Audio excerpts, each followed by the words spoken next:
What's up, gangsters? Cemeto's Ken. And I have been sitting here just lost in thought and in Twitter just tweeting my face off about current indie horror games. And it kind of just aggravates me to because I really like to play horror games, but it just seems like it's just been out of control for so long about what makes a good horror game. All these out of control indie games that are just one Slender Man. Okay, let me put it in order. In my opinion, now as far as indie horror games go, mostly there are two major types. There are the go collect stuff while something chases you. If you die, you have to start over horror games. And then there's the story-driven experience kind of games where you go through, we're in my apartment and I have to go from room to room. Some rooms are locked. There's a story going on. I find notes. Jump scares happen. Nothing really kills me. I just get to the story, and at the end I go, oh yeah, that was really creepy. Those are the two types, in my opinion. But when you think back, to older horror games that are really considered really well done, like Amnesia. Amnesia is considered one of the greats, one of the great horror games of our generation, and it combines both of those things. You go around in a world, like a set area, and you get things, you collect things, while there is maybe something out there, or maybe not, you don't know. Sometimes it is, sometimes it isn't, and when it is, it can kill you, and you'll have to start over from a save point. A save point. Saves.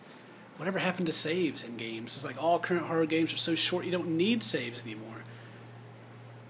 It's like if you push everything into like a 20-minute experience. Is it because YouTubers? Is it because people like myself, Markiplier, PewDiePie, Yami Mash, all of us? Is that why they're like they are now?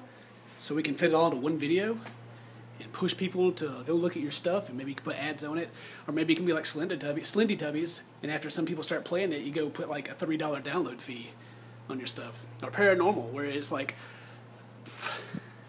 okay, I'm not even going to start complaining about how a lot of developers have handled their sudden rise in popularity. Because horror, let's play in horror games is like the thing to do on YouTube right now. There's Minecraft and there's people playing horror games. And then Happy Wheels is there somewhere, but it's pretty much over with. And everybody is freaking playing horror games these days. Everybody. You know why? If you're watching, you know why. You guy. It's a trending thing. It's been a trending thing. My freaking hair is so nappy, it's bugging me. That's better. Okay. But,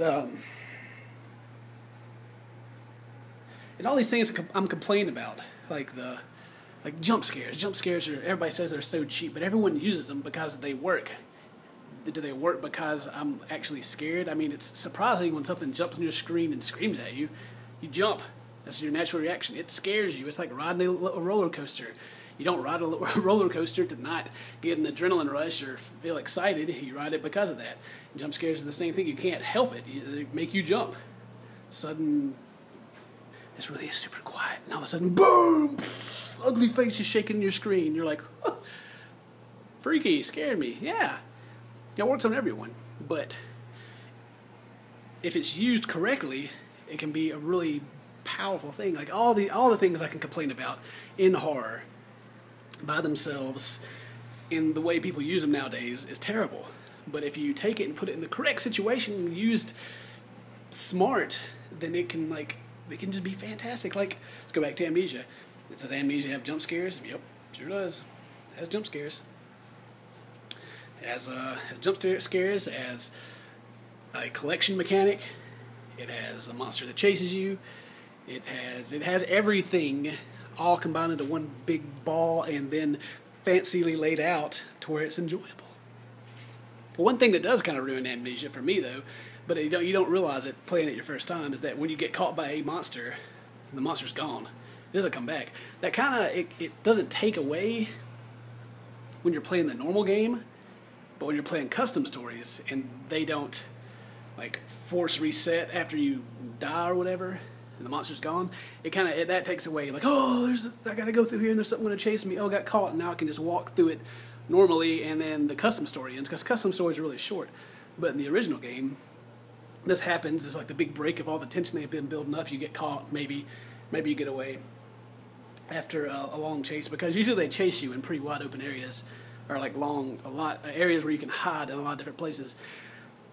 But after they catch you, you still don't know where they're going to come from next unless you've already played the game before.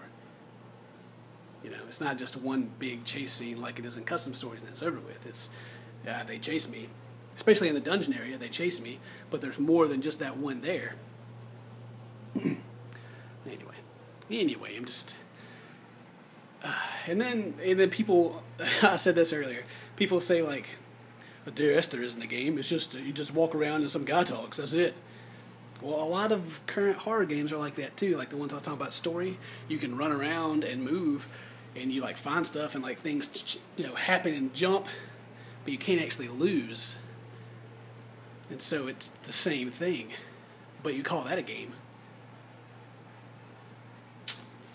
Anyway, I just wish like the people like of Slender and then like of the pixelated horror games would get together and then like put this little thing right here.